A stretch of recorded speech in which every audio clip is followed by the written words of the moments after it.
Hello, I'm Rowan Nothnagel, and I'm joined here with Sam Krebs. I'm a master's student in Dr. Michael Schumer's lab. I'm studying winter foraging ecology of songbirds and eastern cottontail on staghorn sumac. And I had Rowan last semester as a student for general biology lab, and he was an excellent student, so I'm happy to help out today. Thank you for joining us today, Sam. My first question to you is, do you think anthropomorphism has an effect on children? I undoubtedly do. I definitely think it does. We'll get a little into this more, but the irony is it's probably responsible for why a lot of ESF students are here today. So I definitely think it has some effect for sure. Awesome, yes, I agree with that too. Do you think it's more of a positive or negative effect on these children? Boy, I'm gonna I'm gonna be a little tricky with that because I think there's definitely two sides of the coin. So, like I said, I think there is a little bit of positive because I think of things in my childhood, and I know we're gonna talk later about cartoons and whatnot, but I just think about early experiences I had, and seeing things that were anthropomorphized. Really made me enjoy them, and I think makes them more relatable.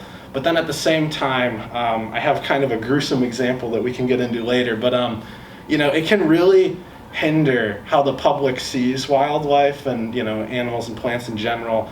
And I think there's definitely a line that needs to be drawn somewhere. So it's a little bit of both, in my opinion. Yeah.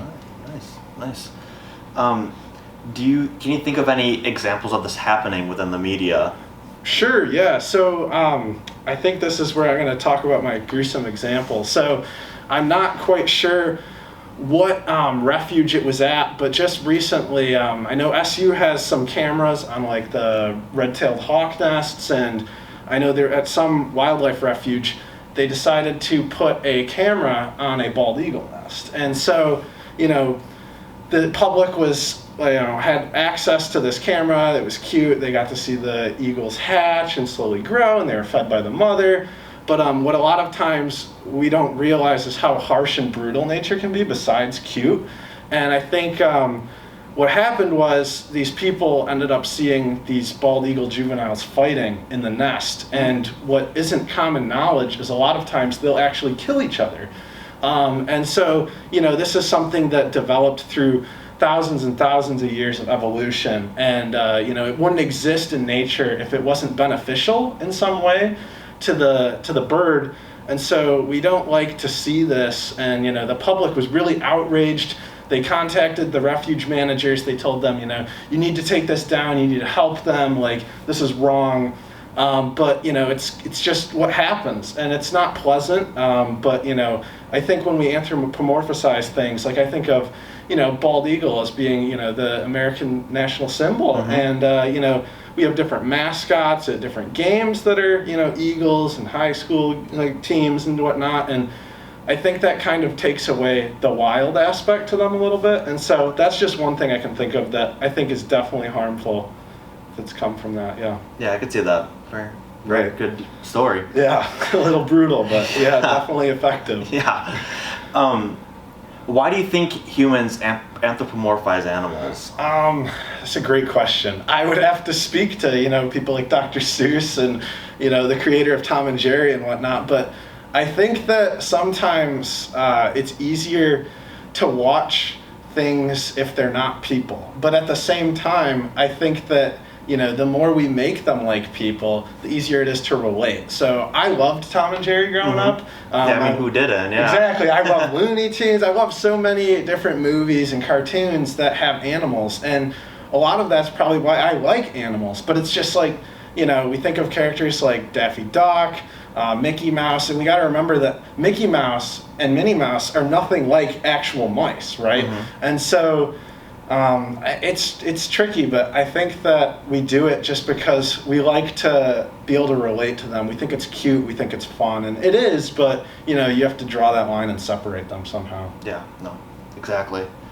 Have you seen any examples of children like going towards animals?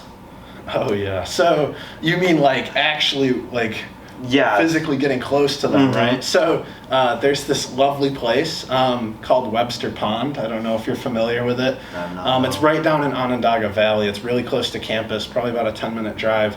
I have mixed feelings about the place because it's really fun. You get to get really close to different waterfowl. They have tons of Canada geese, mallards. They have domestic geese. They have wood ducks there, and the people, the Friends of Webster Pond, that run this area, they have a bunch of corn that's able to feed these animals, and they're really accustomed to getting close to people. And so I think like petting zoos are the same way. I think that in some ways this can be beneficial because I think that connection, that close-up personal connection that these kids have when they come really close up to an animal can really spark interest and appreciation. But at the same time, it's really tricky because at Webster Pond, there's some birds are domestic, and so they'll actually let you come right up to them. You can pat them. They'll let you touch them. They're pretty friendly. And then there's a lot of migrants that are there too. And so, I've seen kids go up to some of these geese. There's the gray-leg geese, which are the domestic, and then there's the Canada geese. And when they go up to the gray-leg geese, they're pretty friendly. They'll squawk and stuff, but they let them touch them and they don't really harm them. But these Canada geese, some of them can be really brutal. They can chase them, they can hiss at them, and so kids can actually get hurt by these things. So it's really tricky. I would say that leave the up close personal interactions with animals to your household pets, local farmers, things like that, and try and keep the wild species wild. But it's a tough question. Yeah. No, exactly. What do you think should be done to change or improve children's perspective of these animals with anthropomorphism? A lot of these are tricky questions. So this one, I think education's key. Yeah. But the question is, how do we do this, right? What age do we target them? Is it things like early on in elementary school when, your teacher shows you that favorite cartoon movie of yours or something during recess, and then, do they show a nature documentary too? Do they pair it with things and show we like this cartoon, it's fun, it's goofy, but now we're going to look at what really happens. But then you also have to be careful because some nature documentaries show everything, right? Just like I talked about the bald eagles earlier, we don't want people to be discouraged by wildlife. The public a lot of times, and I'm guilty of this too, can get really emotional over things like that. And it's really hard to see, birds hurt each other, anything happen like that, predators take down prey and whatnot. But, I think there's some level of exposure that needs to happen. Maybe it's not directly showing them, but, educating them okay, here's, a short 5-minute clip about cheetahs in Africa or whatnot. And, oh, their cubs are so cute, whatever.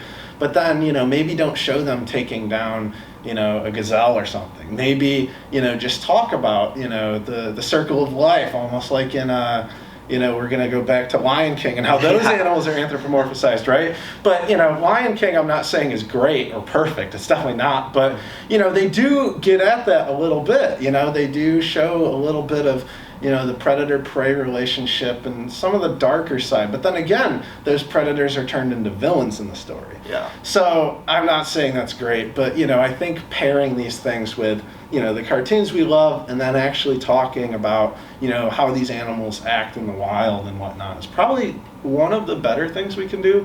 But, I'm definitely not an expert, and I'm sure there's other options too, but that's something that comes to my mind. Yes, all right. Well, thank you very much for answering those questions, Sam. It's very informative, and thank you for joining us today. Yeah, thanks for having me. Pleasure to see you. Yeah.